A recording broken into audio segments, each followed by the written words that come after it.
열왕기상 19장 9절에서 18절의 말씀을 가지고 refill and refill이라는 제목으로 말씀을 나누고자 합니다. 제가 영어를 잘해서 영어 단어를 쓴 건 아니고요. 하고 싶은 하나님께서 허락하시는 메시지를 가장 잘 전달할 수 있는 단어가 무엇이 있을까 고민하다가 refill and refill이라는 제목을 짓게 되었습니다. 여러분, refill이라는 단어를 아십니까? 저는 이 단어를 초등학교 3학년 10살 때 처음으로 들었던 것 같습니다.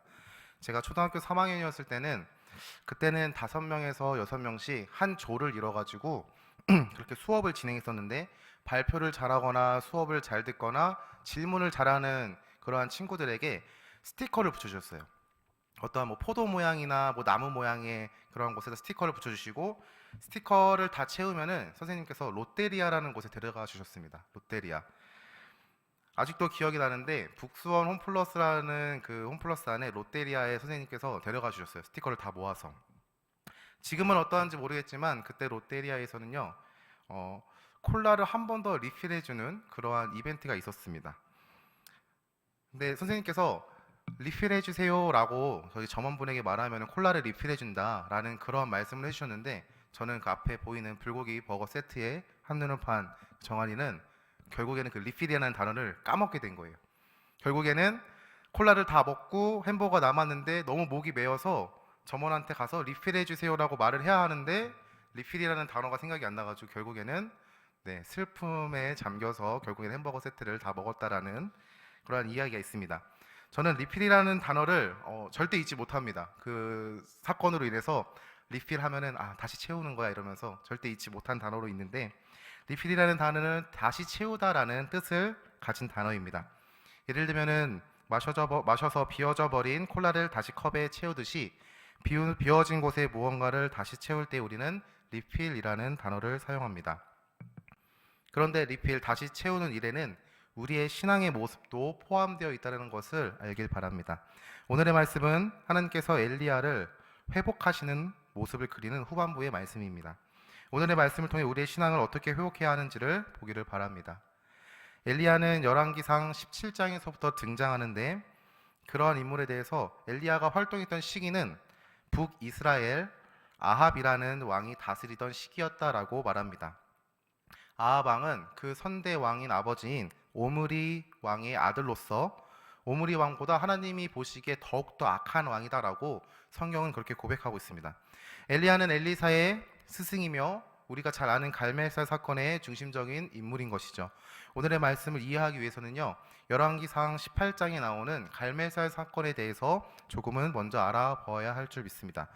갈멜살 사건은 아합 왕인 아내인 이세벨이 여호와의 선지자들을 괴롭힌다라는 오바댜의 말을 듣고 아합에게 나아가 바알 선지자 450명과 아세라 선지자 400명을 갈멜산으로 불러들이는 것으로 시작합니다. 엘리야는 850명의 이방 선지자들을 향하여 번제의 제단을 쌓고 제물에 불이 떨어지게 하는 신이 참된 신이다 라는 것들을 내세워서 결투를 하게 되죠. 그러한 승부를 제안합니다.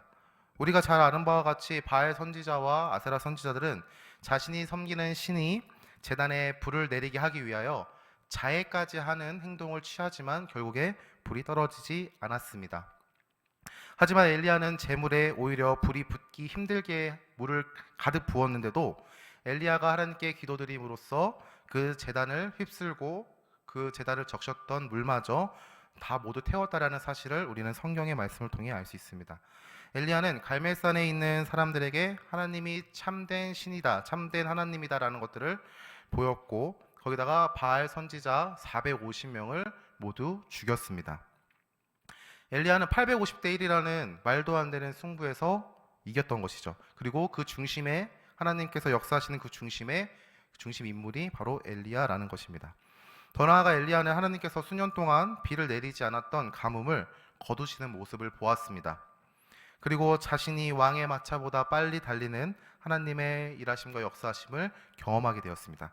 그러나 열왕기상 19장 1절에 보면은 엘리야가 앞서 행한 일과 이방 선지자들을 죽인 사건을 듣고 분노한 이세벨의 그 말 한마디 때문에 엘리야는 두려움에 떨었다라고 성경은 고백합니다. 그리고 자신의 형편을 보고 일어나 자기의 생명을 위해 도망쳤습니다. 엘리야는 광야로 향했고 하루길쯤 가서 로뎀나무 아래에 앉아 자기가 죽기만을 기다렸습니다. 그러나 하나님께서는 천사를 보내어서 엘리야에게 숯불에 구운 떡과 물 한 병을 보내어 그를 먹이시고 살리십니다. 그것도 40일을 말이죠. 그리고 그가 하나님 산 호렙산에 들어갔고 오늘 본문의 말씀이 시작합니다. 우리의 신앙을 그럼 어떻게 회복해야 할까요? 첫 번째로는 우리가 먼저는 하나님 앞에 서는 것이 먼저라는 사실입니다. 엘리야가 호렙산 굴에 들어가서 머물렀는데 하나님께서 찾아오셔가지고 이렇게 말씀하십니다. 9절 후반부 말씀입니다. 엘리야야 네가 어찌하여 여기 있느냐 이렇게 부르시는 거죠. 하나님의 음성을 듣는 엘리야는요 이렇게 답합니다. 10절입니다. 내가 만군의 하나님 여호와께 열심히 유별하오니 이는 이스라엘 자손이 주의 언약을 버리고 주의 제단을 헐며 칼로 주의 선지자들을 죽였음이오며 오직 나만 남았거늘 그들이 내 생명을 찾아 빼앗으려 하나이다. 이렇게 답변합니다. 엘리야는요 하나님을 향하여 자신이 이제 죽을 위기에 처했습니다 라고 이렇게 하소연하는 거예요. 근데 엘리야의 그러한 답변에 하나님께서는 이렇게 말씀하십니다. 너는 나가서 여호와 앞에서 산에 서라. 여러분 우리는 하나님께서 공급하시는 은혜로 살아갑니다. 믿으십니까? 그 삶은 세상의 다른 이들과 다를 바 없이 먹고 마시는 것에 있어서 부족함 없는 삶인 것이죠. 하나님께서 천사를 통하여 숯불에 구운 떡과 물을 먹이신 것과 같이 우리도 하나님의 은혜로 하루하루를 살아갑니다. 그러나 이러한 삶이 우리의 신앙의 회복을 이루지는 않습니다. 잘 먹고 잘 산다고 해서 우리가 하나님 앞에서 온전하게 서는 것은 아니죠. 우리의 신앙은 하나님 앞에 설 때 그때 먼저 회복이 일어나는 줄 믿습니다. 하나님께서 엘리야에게 여호와 앞에서 산에 서라라고 말씀하십니다. 엘리야는 호렙산에 있는 굴 속에 들어가 있었습니다. 천사를 통해 공급된 음식을 통해서 엘리야의 육신은 회복을 이루었을지 모르지만 그의 신앙, 그의 믿음, 하나님을 향한 그 믿음은 아직은 회복되어지지 않은 상태라는 것이죠. 그러한 그에게 여호와 앞에서 산에 서라라고 하나님께서 엘리야에게 말씀하십니다. 하나님 앞에서 서는 것에 대해서 성경은 세 가지 신학적 의미를 지니고 있는데 첫 번째로는 중보자의 자세로서 하나님 앞에 서는 것을 의미합니다. 창세기 18장 22절의 말씀을 보면은 하나님께서 소돔과 고모라를 멸망하시겠다라고 아브라함에게 말씀하실 때 아브라함이 하나님을 따라서 갑니다. 그리고 중보자로서 설마 하나님 저 성에 의인이 50명이 있다면은 너무 억울하지 않습니까? 45명, 40명, 30명, 20명, 10명까지 말하지만 결국 의인이 하나도 없었죠. 이런 것과 같이 아브라함은 중보자로서 그렇게 섰습니다. 하나님 앞에 선다는 것은 첫 번째 의미로는 중보자의 의미로서 선다는 것을 의미합니다. 두 번째로는 신명기 19장 17절 말씀에 보면은 재판을 받기 위해 하나님 앞에 서는 것이라고 말합니다. 하나님 앞에 진실과 정의를 확인하는 자세로서 하나님 앞에 서는 것을 말하는 것이죠. 세 번째로는 에스겔 44장에 나온 제사장들이나 엘리야, 엘리사가 활동했던 배교의 시기 가운데 하나님의 말씀에 순종하는 하나님의 종들의 모습, 즉 헌신과 충성, 복종하는 자세로서 하나님 앞에 서는 것을 나타냅니다. 오늘의 말씀은 세 번째 의미에 더 가까운데요. 하나님 앞에 종으로서 헌신, 충성, 복종의 자세로 하나님 앞에 서는 것을 의미하고 있습니다. 그리고 우리는 오늘 말씀에 보면은 장소에 대해서 한번 생각해 볼 필요가 있습니다. 엘리야가 있던 장소는 호렙산이라는 장소입니다. 호렙산은 신의 산이라고도 불리는 산인데 여러분 신의 산이 어떠한 곳인지 아십니까? 신의 산? 출애굽기를 잘 묵상해 보신 분들은 아실 텐데 신의 산이라는 산이 나옵니다. 호렙산 또는 신의 산은 출애굽기에 하나님께서 모세를 지도자로 부르신 곳이죠. 그리고 이스라엘 백성의 출애굽한 후에 3개월 만에 도착하여 처음으로 진을 친 곳이 호렙산입니다. 더 중요한 것은 이스라엘 백성들이 율법과 십계명을 받은 장소가 바로 호렙산이라는 거예요. 시내산 또는 호렙산은 단순한 동네 뒷산 같은 그러한 장소가 아닙니다. 이스라엘 역사에 있어서 매우 중요한 장소라는 것이죠. 여러분도 우리가 하나님 앞에 바로 설 수 있길 소망합니다. 그 하나님 앞에 바로 선다라는 것이 그 하나님 앞에 그냥 우리가 이렇게 서 있는 모습이 아닌 길 다 아시죠? 하나님 앞에 바로 선다는 것은 네가 그 자리에 있어라라는 그 말에 끝나는 것이 아니라 우리가 종의 자세로 그분의 음성을 들을 귀를 준비하고 들을 마음을 준비하고 들을 자세를 준비해서 하나님 앞에 서는 것인 줄 믿습니다. 우리가 그러한 자세를 갖고 그러한 믿음을 가지고 나아올 수 있길 바랍니다. 여기에 모인 모든 성도님들은 그러한 마음과 그러한 들을 귀를 준비하여 이곳 가운데 모인 줄 믿습니다. 그러한 간절함이 있을 때 하나님께서 우리에게 차고 넘치는 은혜를 허락하실 줄 믿습니다. 두 번째로는 세미한 음성에 집중해야 한다는 사실이에요. 하나님께서 엘리야에게 여호와 앞에 산에 서라라고 말씀하시고 하나님께서 지나가셨습니다. 하나님께서 지나가셨을 때 그 상황을 오늘 말씀에 11절 12절의 말씀에 이렇게 표현합니다. 11절 말씀입니다. 여호와께서 이르시되 너는 나가서 여호와 앞에서 산에 서라 하시더니 여호와께서 지나가시는데 여호와 앞에 크고 강한 바람이 산을 가르고 바위를 부수나 바람 가운데에 여호와께서 계시지 아니하며 바람 후에 지진이 있으나 지진 가운데에도 여호와께서 계시지 아니하며 또 지진 후에 불이 있으나 불 가운데에도 여호와께서 계시지 아니하더니 불 후에 세미한 소리가 있는지라. 11절 12절 말씀에 나온 바람, 지진, 불은 하나님께서 임재하시는 사건을 보여주는 상징과 같은 것들입니다. 출애굽기 19장 16절 18절의 말씀에도 모세가 하나님 앞에 나아갔을 때 이러한 현상들이 있었다는 것을 우리가 확인할 수 있습니다. 출애굽기 19장 말씀을 보면 하나님께서 불 가운데 강림하셨다라고 말하지만 오늘의 말씀을 보면 하나님께서 나타나는 현상은 분명히 보이셨는데 하나님께서 그 가운데 계시지는 아니하였다라고 성경은 고백합니다. 바람, 불, 지진 가운데서는 하나님께서 계시지 않았던 것이죠. 그러나 불 후에는 세미한 소리가 있었다라고 성경은 말합니다. 세미하다는 사전적인 의미를 보니까 가늘고 작다, 가늘고 곱다라는 이런 의미를 갖고 있습니다. 직역하면 뭐 작고 부드러운 소리가 있었다라고 보시면 되겠습니다.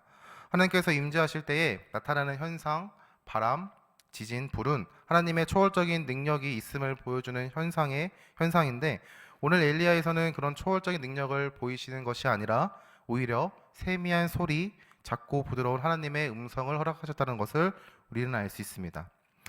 여러분, 열왕기상 17장의 말씀을 보면은요, 엘리야는요 엄청난 기적들을 많이 행했습니다. 가뭄을 일으켰고요, 사르밧 과부에게 기적을 베풀었고 그의 죽은 아들을 살렸고 아까 18장의 말씀에서 본 것과 같이 갈멜산에서 이방 선지자들 850명을 상대로 이겼습니다. 그 상황에서 하나님이 참된 신임을 증명하였고 엘리야는 그것의 중심 인물로 그리고 목격자로 있었던 것이죠. 더 나아가 수년 동안 진행되었던 그 가뭄이 해결되는 모습을 보았고 왕의 마차보다 앞서 달리는 모습들을 통하여 하나님의 일하심을 몸소 경험한 자였습니다. 엘리야는 하나님의 초월적인 그런 능력을 수없이 경험한 자였습니다. 그러나 엘리야가 죽을 위기에 놓였을 때 그의 믿음이 흔들려서 숨어 있을 때 하나님께서는 그러한 엘리야에게 초월적인 능력을 보여주시는 것이 아니라 오히려 세미한 음성을 허락하신다는 것을 성경을 통해 우리는 알 수 있습니다. 그리고 하나님께서 다시 엘리야에게 묻습니다. 네가 어찌하여 여기 있느냐? 라는 그런 질문을 하시는데 열왕기상 19장 9절의 말씀과 같이 똑같이 엘리야는 하나님의 질문에 답변합니다.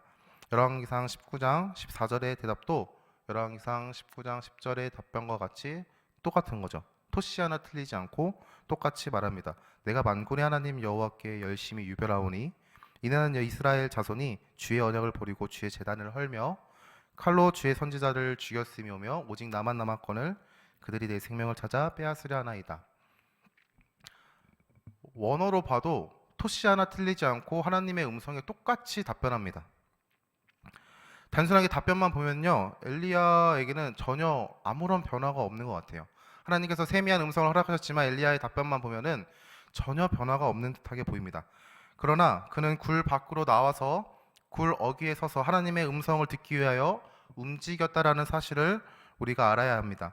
하나님의 질문에 엘리야의 답변은 여전히 두려움에 떨고 있었고 자신을 향한 위협에 하나님께 간구하는 고백 같았지만 엘리야의 행동은 하나님을 향한 신뢰의 걸음을 옮겼다라는 사실을 우리는 볼 수 있습니다. 우리의 신앙이 눈에 보여지는 어떠한 변화보다 하나님의 세미한 음성에, 세미한 소리에 더욱더 집중할 수 있기를 소망합니다. 말씀과 기도 가운데 허락하시는 세미한 음성을 통해서 우리는 조금씩 변화할 것입니다. 눈에 보이는 상황과 환경이 변하지 않을지라도 우리가 하나님과 동행함에 있어 감사함으로 고백할 수 있고 믿음으로 담대하게 나아가는 줄 믿습니다. 하나님이 놀라우신 일하심이 당장 눈에 보이지 않더라도 우리가 하나님의 음성을 들으며 그것을 믿으며 나아갈 수 있기를 소망합니다. 세 번째로는요, 약속을 붙들고 나아간다는 사실이에요. 엘리야의 모습은 신앙의 변화는 절대 없어 보였습니다. 아직도 두려움에 떨고 있는 그러한 모습들을 보였던 것이죠. 이러한 모습 가운데 하나님께서는 엘리야에게 세 가지 명령을 하십니다. 15절, 16절 말씀입니다. 15절, 16절 제가 읽겠습니다. 여호와께서 그에게 이르시되 너는 네 길을 돌이켜 광야를 통하여 다메섹에 가서 이르거든 하사엘에게 기름을 부어 아람의 왕이 되게 하고 너는 또 님시의 아들 예후에게 기름을 부어 이스라엘의 왕이 되게 하고 또 아벨 무홀라 사바세의 아들 엘리사에게 기름을 부어 너를 대신하여 선지자가 되게 하라. 세 가지 명령이었습니다. 요약하자면은 길을 돌이켜 광야를 거쳐 다메섹에 가서 하사엘이라는 사람에게 기름을 부어 아람, 이스라엘 왕이 아닙니다. 아람 왕이 되게 하고, 두 번째로는 님시의 아들 예후에게 기름을 부어 이스라엘의 왕이 되게 하고, 세 번째로는 엘리사에게 기름을 부어 자신의 뒤를 이을 선지자로 세워라 라는 것이죠. 이렇게 세 가지 명령을 하시고 하나님께서는 또 세 가지 약속을 하십니다. 17절, 18절 말씀입니다. 하사엘의 칼을 피하는 자를 예후가 죽일 것이요 예후의 칼을 피하는 자를 엘리사가 죽이리라. 그러나 내가 이스라엘 가운데에 7천 명을 남기리니 다 바알에게 무릎을 꿇지 아니하고 다 바알에게 입맞추지 아니한 자리라. 요약하자면요, 하사엘의 칼을 피하는 자는요 예후가 죽일 것이고 예후의 칼을 피하는 자는 엘리사가 죽일 것인데 하나님께서 이스라엘 가운데 7천 명을 남길 것이다. 그들은 바알에게 무릎을 꿇지 아니하고 바알에게 입맞추지 아니한 자들이다 라고 약속하십니다. 하나님께서 엘리야의 수많은 기적과 선포로도 변하지 않았던 북이스라엘을 이방의 나라를 통하여 하나님의 공의를 실천하시겠다라고 약속하십니다. 더 나아가 하나님의 공의가 실현되는 그 심판의 현장 가운데 하나님께서는 은혜를 베푸실 것이다라고 말씀하고 있는 것이죠. 바로 바알에게 무릎을 꿇지 아니하고 바알에게 입맞추지 아니한 이 7천 명이 남겨져 있다라는 사실을 엘리야에게 말씀하십니다. 여러분, 엘리야가 하나님께서 하신 두 번의 질문 가운데 두 번의 질문, 네가 어찌하여 여기 있느냐라는 그 질문에 대한 답변을 기억하십니까? 그 답변을 자세히 보면은 엘리야는 자신의 상황을 이렇게 고백합니다. 오직 나만 남았거늘. 오직 나만 남았거늘. 엘리야는 자기밖에 남지 않았다라고 말했지만 하나님께서는 이방신 바알을 섬기지 아니하는 자 7천 명이 남아 있음을 분명하게 말씀하십니다. 그 약속을 힘입어 엘리야는 하나님께서 허락하신 사명을 감당하는 자가 되었습니다. 우리는 열왕기 하를 통하여 엘리사가 엘리야를 대신하여 선지자로 세움받는 것을 알 수 있습니다. 그리고 하사엘이라는 사람이 아람의 왕이 되고 님시의 아들 예후라는 사람이 이스라엘 왕이 된다는 것을 우리는 알 수 있는 것이죠. 열왕기상 19장 19절의 말씀을 보면은 엘리야가 거기서 떠나라고 말하고 있습니다. 엘리야는 두려움에 도망쳤던 호렙산을 떠나서 하나님의 말씀에 순종함으로 나아갔음을 우리에게 보여주고 있는 것이죠. 여러분, 우리도 하나님의 약속을 붙들고 나아가야 하는 줄 믿습니다. 성경이라는 책이 단순하게 글씨들이 종합되어지는 기독교의 책으로만 머무는 것은 우리가 그 약속들을 붙들지 않고 나아가는 것이기 때문인 줄 믿습니다. 우리가 그 말씀의 약속들을 약속의 말씀으로 받아들이기 바랍니다. 하나님의 약속은 불변하며 영원합니다. 그리고 신실하게 그 약속을 반드시 지키십니다. 약속을 지키시는 하나님은 거짓이 없는 분이십니다. 우리가 약속의 말씀을 붙들고 나아갈 때 하나님께서 그 약속의 말씀과 그것과 같이 우리들 가운데 역사하시고 일하실 줄 믿습니다. 우리 모두가 엘리야가 약속을 붙들고 나아간 것 같이 약속을 붙들고 두려움 가운데 걸음을 옮길 수 있길 소망합니다. 말씀을 마치기 전에 하나님께서 저에게 허락하셨던 은혜를 짧게 나누기를 바랍니다. 제가 코로나에 걸리고 난 이후에 유독 피곤한 육체의 회복이 더디다라는 것들을 좀 느꼈어요. 주일날 진짜 일찍 자거든요. 퇴근하고 집에 가면 5시인데 저도 모르게 6시가 되기 전에 잡니다. 그리고 다음날 6시가 되기 전에 일어나요. 12시간을 자는 거죠. 그런데도 너무 몸이 회복이 더딘다라는 것도 느꼈습니다. 그래서 이제 말씀과 기도의 삶을 놓치게 되었던 것이죠. 이러한 상황이 반복되다 보니까 섬기는 아이들을 향한 사랑과 열정, 열심이 식었음을 어느 순간부터 깨닫게 되었습니다. 하루는 학교 전도사님하고 집에 가는데 차에서 이런 이야기를 나눴어요. 서로 힘든 이야기들을 막 나누면서 이러한 고백을 했던 저의 모습을 기억해 보게 됩니다. 어, 이렇게 나눴어요. 전도사님, 요즘 내가 사역을 하는 모습을 보면은 채워지지 않는 우물에서 물을 팍팍 긁어가지고 길러 날아서 누군가에 주는 것 같은 느낌이 든다. 매주 맡기신 영혼을 위하여 일정량의 은혜가 필요하고 일정량의 물이 필요한데 김정한이라는 이름의 우물을 내려다 보면은 물이 너무 조금밖에 차 있지 않음을 본다. 물을 퍼 올리기 위해서 바가지를 내려보지만 물의 양이 너무 적어서 내가 직접 내려가서 물을 퍼야 한다. 최소한 한 바가지는 퍼야 하는데 아무리 물이 너무 적게 차 있다 보니까 바닥을 박박 긁는 나의 모습을 본다. 내 안에 은혜가, 기쁨이, 사역을 섬기기 위한 필요한 에너지가 김정한이라는 우물 안에 채워져야 하는데 채워지는 속도보다 퍼 나르는 속도가 더 빨라서 요즘 그게 너무 걱정이다. 사실은 전도사님들 사이에서 이러한 이야기는 참으로 부끄러운 고백입니다. 더 나 잘한다. 야, 우리 애들 진짜 멋있다. 우리 교회 짱이다. 이런 이야기 많이 하고 싶은데 이러한 부끄러움을 고백하는데 그 전도사님도 저도 그래요 라고 이렇게 답변해 주시더라고요. 저도 요즘 진짜 전도사님처럼 박박 긁어가지고 애들을 섬기는데 채워지는 속도보다 퍼나르는 속도가 더 빨라서 제가 어떠한 말씀을 전하는지도 잘 모르겠어요 라고 이렇게 답변을 하는 겁니다. 여러분, 우리가 리필 다시 채울 수 있기를 바랍니다. 여러분의 신앙의 부족함에 채움의 은혜가 있기를 바랍니다. 먼저는 하나님 앞에 나아오십시오. 두 번째로는 하나님의 세미한 음성에 귀를 기울이십시오. 세 번째로는 하나님의 약속의 말씀을 붙들고 나아가십시오. 하나님께서 갈급한 마음으로 나온 우리 모두에게 차고 넘치는 은혜를 주실 줄 믿습니다. 그리고 리필, 다시 누리십시오. 하나님께서 허락하신 그 은혜로 주님의 몸된 교회를 섬기는 일에, 복음을 전하는 일에, 맡겨진 영혼들을 섬기는 일에 기쁨으로 누릴 수 있기를 간절히 소망합니다. 우리 주 예수 그리스도께서 우리에게 하나님의 나라의 기쁨을 누릴 수 있게 허락하실 것입니다. 지난 주일에 모든 일정을 마치고 5주년 창립 주일 공연 연습하는 연습팀을 봤어요. 장작 2시간을 연습하시더라고요. 춤을. 저는 정말 기대가 큽니다. 네. 그분들의 이마에 땀이 송글송글 맺히면서 열심히 연습하시는 모습을 보면서 분명 자신의 체력을 소비하고 자신의 시간을 소비하고 그 가운데 섬김의 물질을 소비하는 그 모습을 보는데 그들의 얼굴에는 미소가 띄어져 있고 그들의 모습 가운데는 행복하다라는 것들이 말로는 고백하지 않지만 그들의 모습 가운데 고백되어지는 모습들을 보게 되었습니다. 주님의 몸된 교회를 섬기는 일에 기뻐하는 모습을 보았던 것이죠. 여러분, 엘리야의 신앙의 회복을 입어 다시 하나님께로 나아갔고 허락하신 사역을 감당하였습니다. 우리도 신앙의 회복을 입어 허락하신 섬김을 잘 감당할 수 있기를 소망합니다.